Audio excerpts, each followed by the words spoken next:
Hi, this is Brian. Welcome back to another Optimize Plus One. Not too long ago, we talked about sleep curfews. 5 of them to be precise.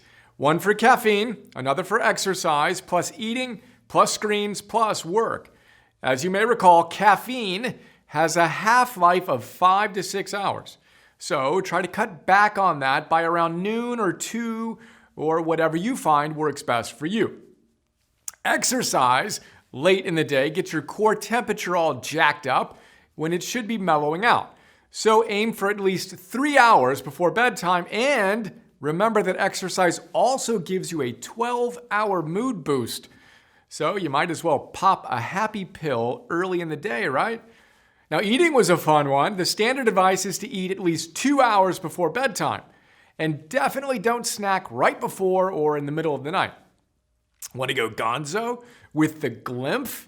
Check out that plus one. Eat at least 4 hours before bedtime. Then we have screens. Again, turn off the screens at least an hour before bed.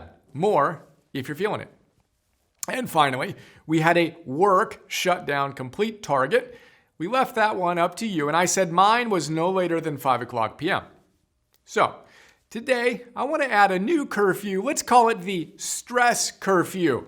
I violated this one the other day, and as I found myself wide awake overthinking in the middle of the night, I vowed to use the data as wisely as possible to recommit to some bright lines as I optimized. And I almost gave myself a mistake learner's high. I was so buzzing. Almost. Check out a few plus ones linked in that last paragraph. Technically, you could say I violated both my digital sunset screen curfew and my shutdown complete work curfew when I was using Alexandra's phone to work on a somewhat intense business issue way past my normal 5 o'clock p.m. curfews. Now, it was only 6:45 p.m. when I put down the phone, but that's an hour before I usually go to bed. Laughing at myself, who does that? And a couple or few hours later than I usually do that kind of work. So my brain was hopping way more than it usually is that late in the day. Enter that poor night of sleep and a poor Aura readiness score to show for it.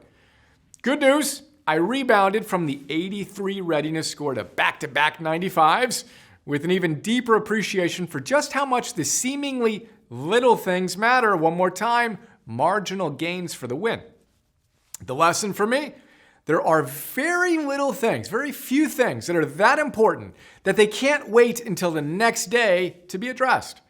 And I'm much more likely to be able to solve them wisely when I'm well rested. Therefore, honor your curfews. Talking to myself. And that's today's plus one. Do you have a stress curfew? Should you?